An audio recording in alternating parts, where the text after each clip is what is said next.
What is menopause? What is menopause? Now, I'm sure you know a lot about what menopause is from the, that's a little bit better, I'm filling the screen.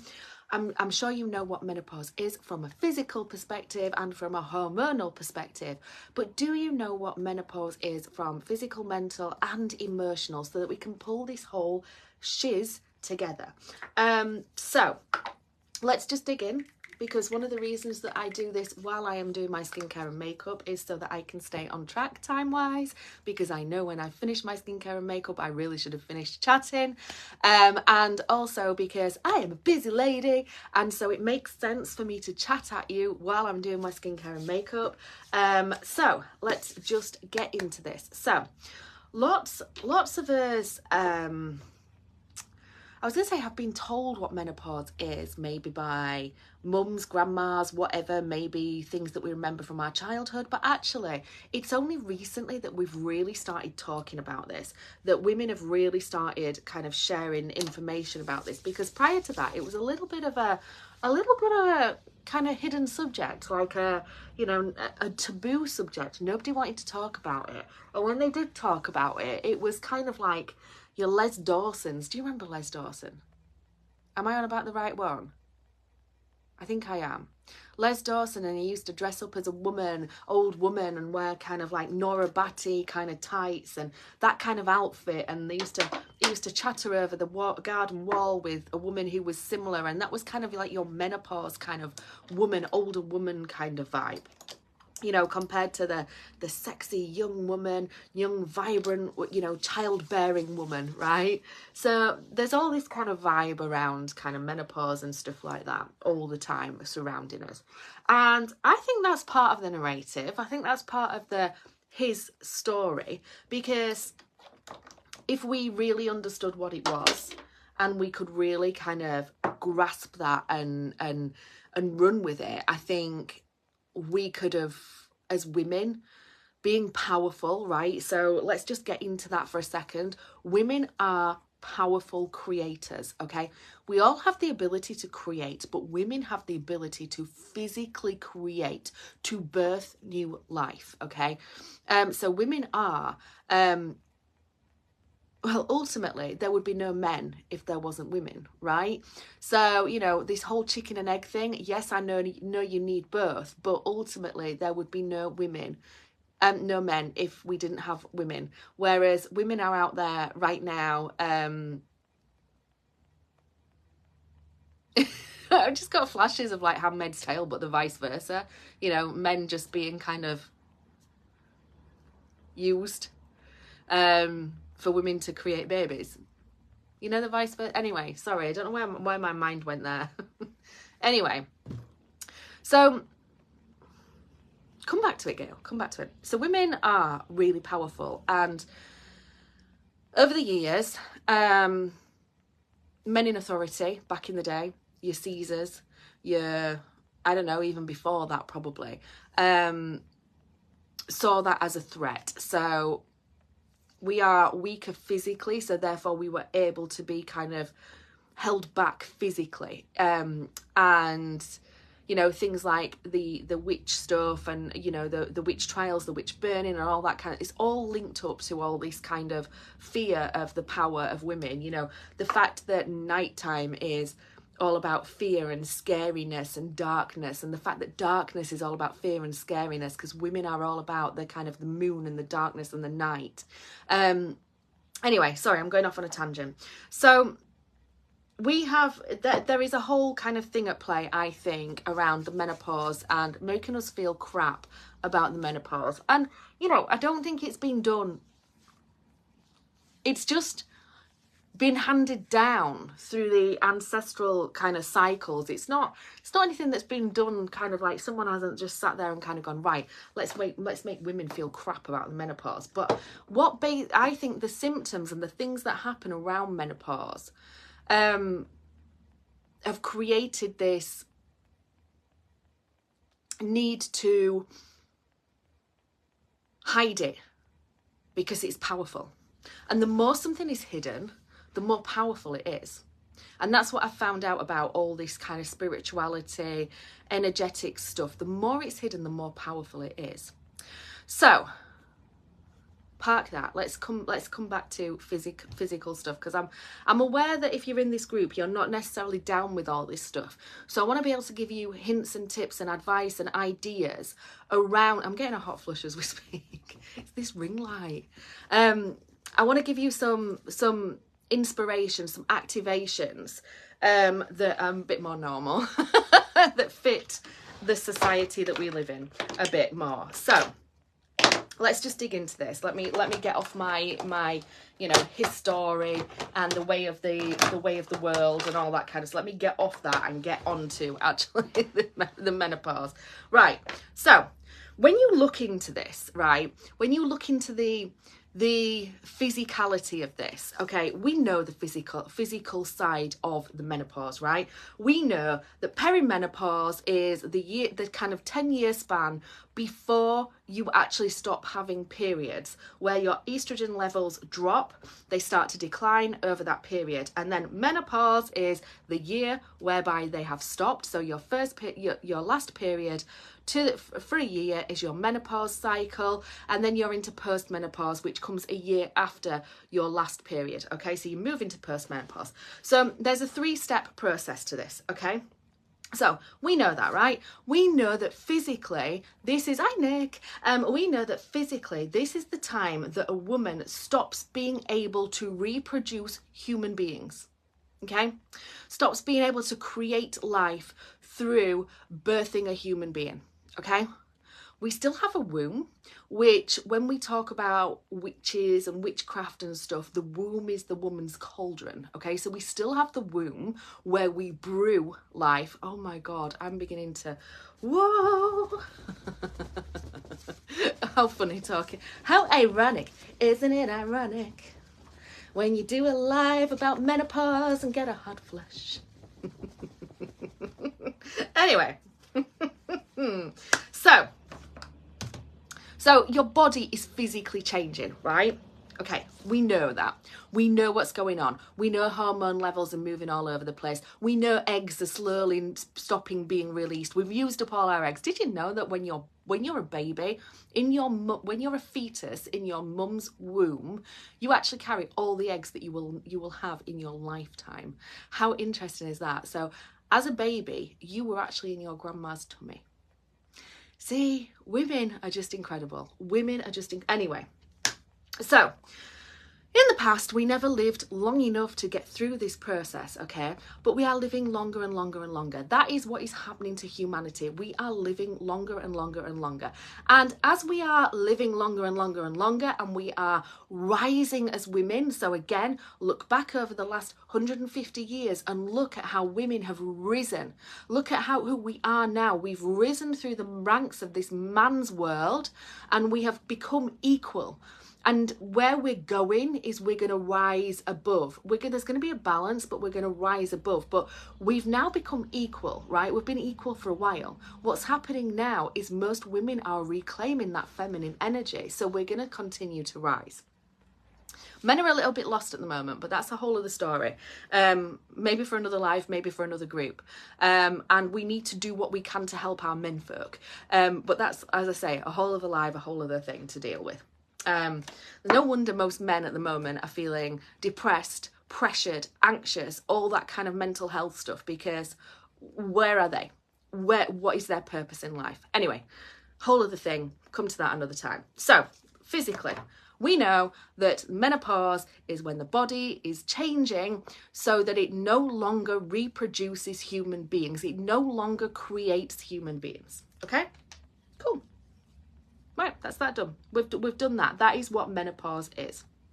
Okay, the body is changing, and just because we're just because we're no longer here, our purpose as women of this age is no longer to repopulate the world.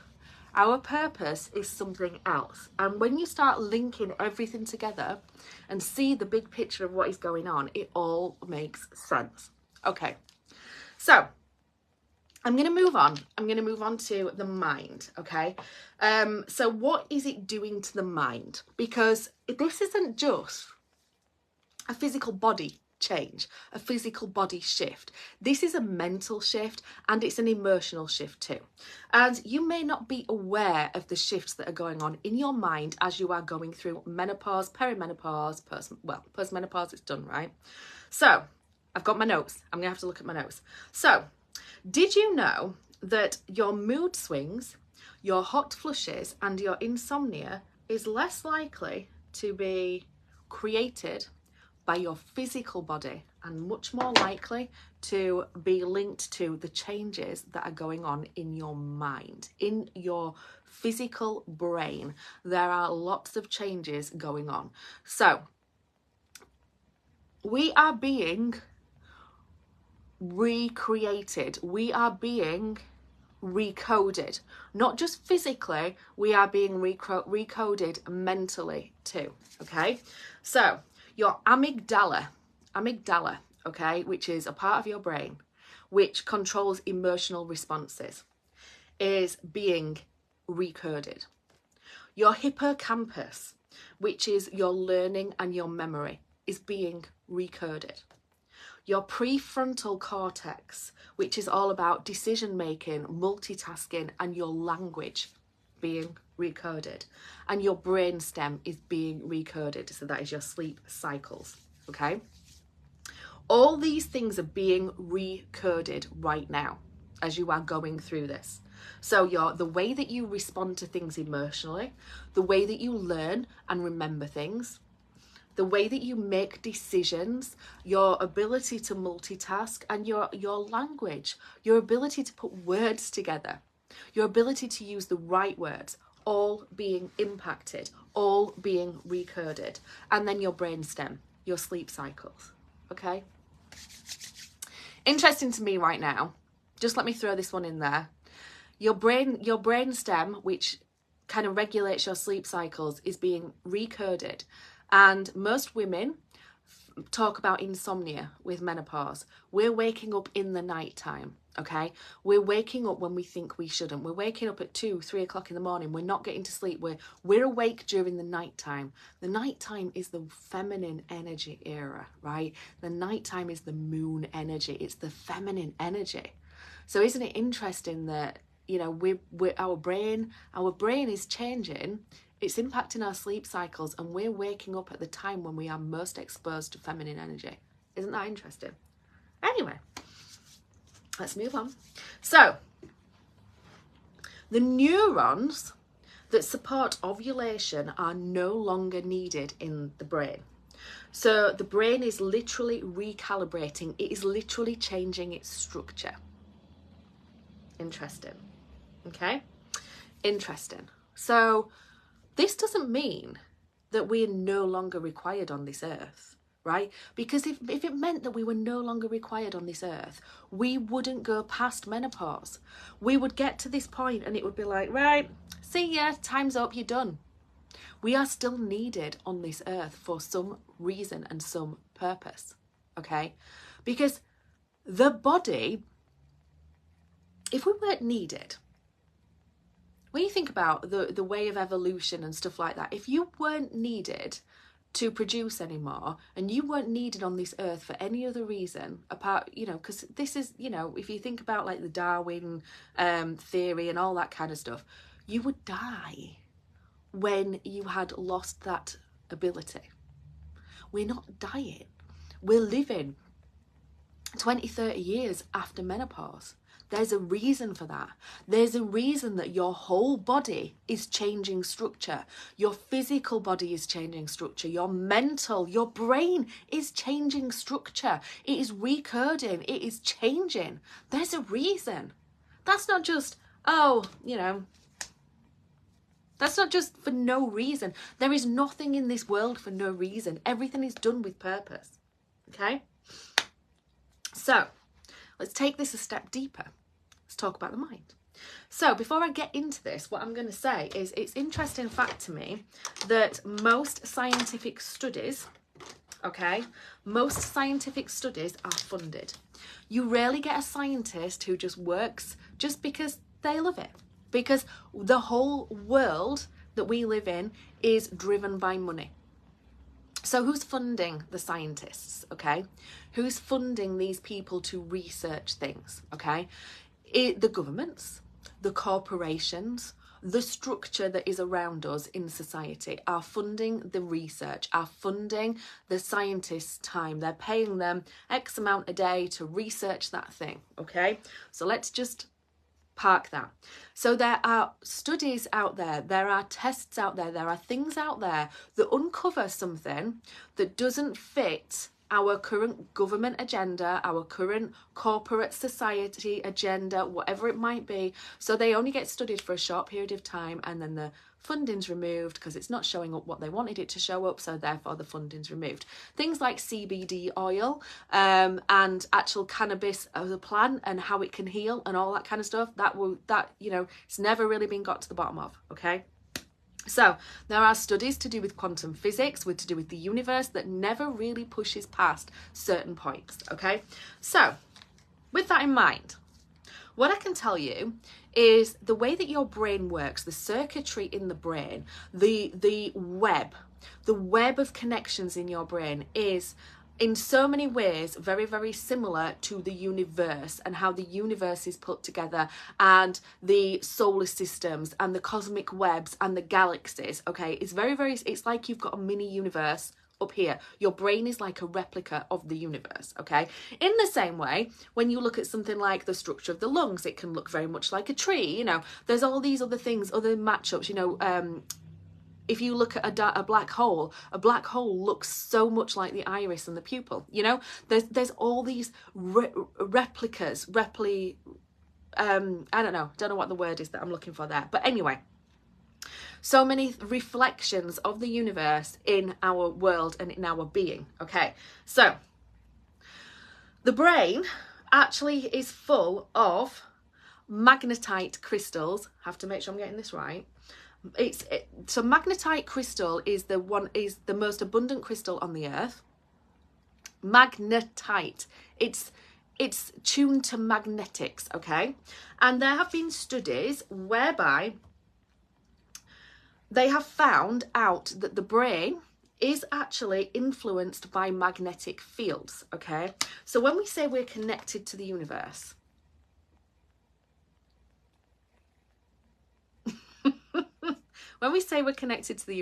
anyway, that's that. Your brain is literally a receiver for the universe. The universe is constantly moving, constantly growing, constantly evolving. And I'm not necessarily saying that there are angels sending you messages, that that is up to you what you want to believe. But what I am telling you is you are part of the universe. You are part of the bigger picture. You are here to serve out a purpose, and you are your whole being, your whole beingness, what you love, what you don't love, who you are, okay, is connected to the universe, okay? And we are receiving nudges from the universe in the same way as the tide receives nudges from the universe. The seasons are nudges from the universe. The way that the world spins around an axis is created by the universe. The way the moons and stars spin around the world is created by the universe. The way Pluto and Jupiter and all their moons and stars and it's all moving because of the universe and the magnetics, okay, of the universe. So are you. And I know we like to think we've got free will. I know we like to think that we're independent, we can choose. But you are choosing. But you're choosing because of magnetics making you feel good, because of the way that the universe is going to evolve. Okay? Ooh, that went a bit far, didn't it? Sorry if you're not into that kind of thing, but maybe there's some truth in there for you. So, your brain is a receiver. It receives magnetic frequencies. It's been proven by science in a couple of studies that I've found, okay? And it contains magnetite crystals, which are like magnetic crystals. We're constantly receiving. And that is where your messages come from. That is where you think you've thought a thought. You know like when you're in the shower and that thought just comes to you and you're like, oh, where did that come from? Magnetic, receiving, the new. Now, if you know that, you're a bit older than I thought you were. Anyway, so there we have it. The mind is being restructured, realigned, recreated. What for? Women are here to birth things into life. Women are here. So when I say we are transitioning from being human beings that create human beings to human beings that create worlds, I am not joking. I am not joking. You are physically created for that. You are physically being restructured for that purpose. Okay. Let's move on. I'm talking too much because my makeup's nowhere near done. Well, it is actually. I'm not far off. Eyebrows and lips now, and then we're done. Okay, so let's move into emotions, okay? Because when you follow me, I talk about 4 centers, okay? Well, 3 centers, but I kind of add one on. So you've got physical, your physical being, the physical vehicle that you live in. How is that working? What is happening to that? Your mental, the mind, the receiver. What's going on in there? And then your heart, okay? Those are the 3 main motors that we have in this physical body that run our body, who we are, okay? Then I talk about spiritual, which is your chakras, your centers, all that kind of stuff. But for today, we're just going to talk physical, mental, emotional. Okay, so is there anything else that I want to bring together with that? Oh, sorry, the thing that brings those 2 parts together is the brain stem. Okay, so the brain stem connects your physical being to your mind, okay? And the brain stem is undergoing changes, as we've already mentioned, that are impacting your sleep cycle, okay? So the mind needs quiet. The mind needs quiet to process and to receive. If you are constantly using your mind to put stuff out there, to create, to do, then your mind isn't getting the opportunity to receive, okay? So if your mind isn't getting the opportunity to receive, and it needs to have the opportunity to receive, the changes that are happening to your brainstem, which are causing you to wake up at 3 o'clock in the morning, means that is giving you the time for your mind to receive information, okay? We need to receive information to recode ourselves. So if you're awake in the middle of the night, guys, you are just being recoded. Anyway, so connection there. Right, let's talk about emotions.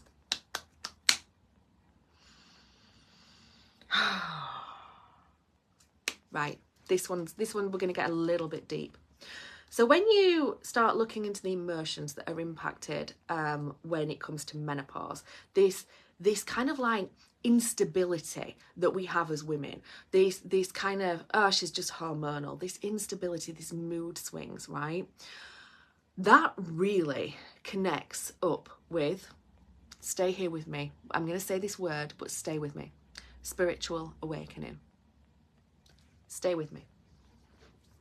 Now, once a spiritual awakening happens, it begins, it can't be stopped. It can be delayed, it can be slowed down by your ego, but it actually can't be stopped, okay?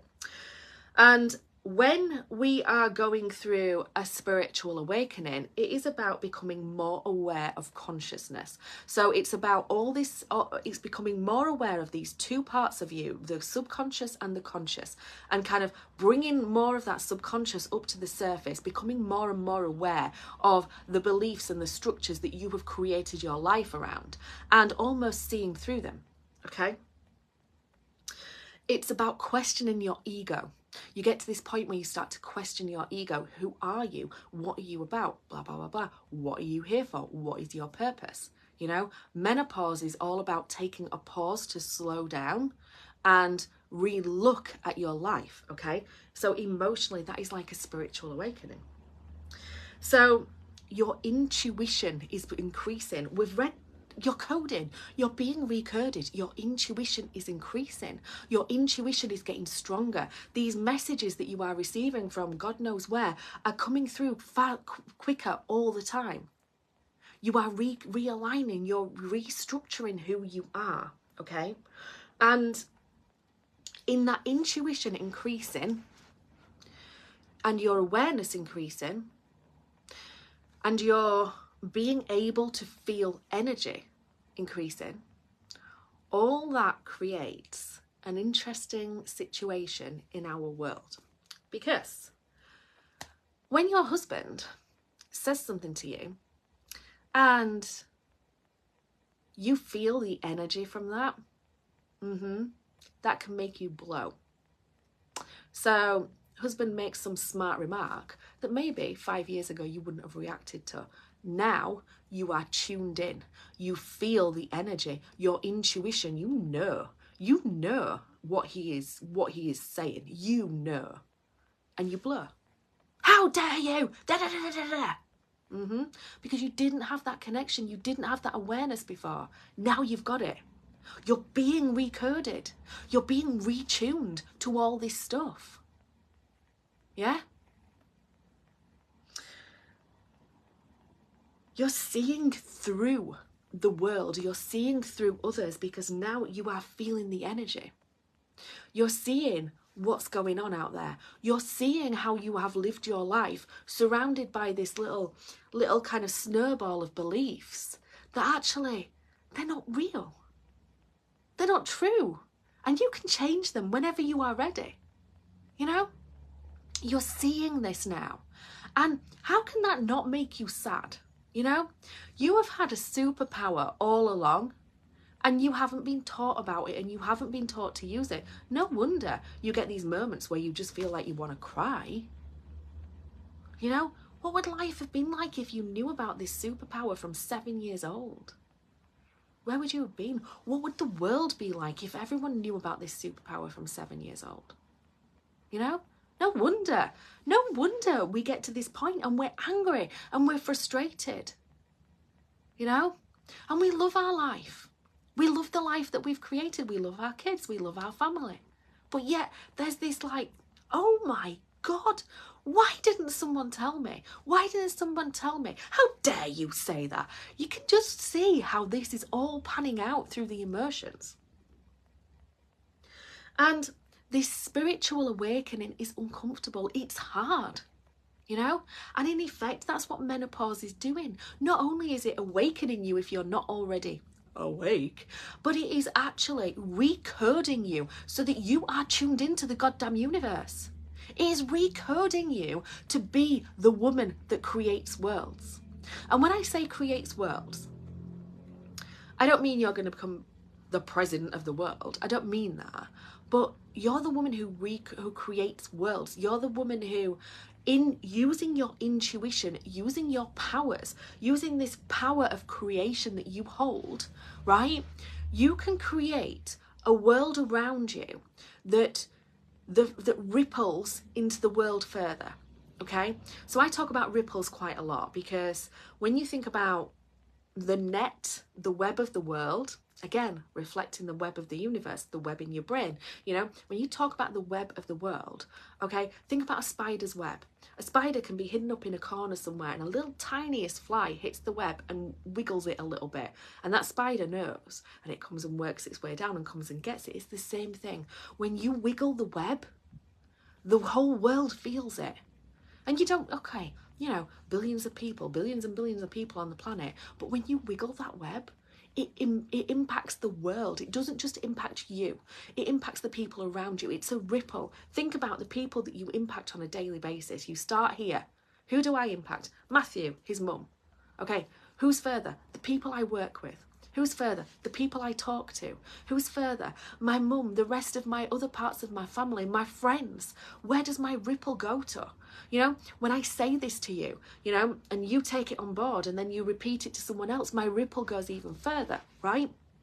So you are being recoded, retuned into your connection with the universe. Your brain is changing. Your brain is changing. Your physical being is changing. Your heart connections are changing. The way that you feel about things is changing. The way that you see things is changing. The way that you tune into energy is changing. All of these things are changing. You are being recoded to become the woman that creates worlds. And again, when I talk about creating worlds, what I'm saying is we need every woman to be able to create their own new world. Because when they create their own new world, it's like a speedboat in the water. You know when you see a speedboat or a jet ski or whatever in the water, and they create that big kind of like triangle kind of wave behind them. When you align with this, when you lean into this, when you become the woman who creates worlds and you walk forward, you create that behind you, and people can feel it. I remember when we used to go to Pugneys as a kid and we used to get on the pedalers. If the lifeboat speedboat went past, you'd pedal like hell to get to the waves that it had created. Your waves are impacting people. So when you pull all this together, okay, and we put it into some kind of like random superhero kind of situation, because it's nice to put it into that because it brings it a bit of context, right? Your superhero, most times to become a superhero, have to go through something that is hard, right? They have to go through some kind of transformation so they can come out the other side. And that is what we're going through. The thing is until women have started to reclaim their power, we couldn't have this conversation.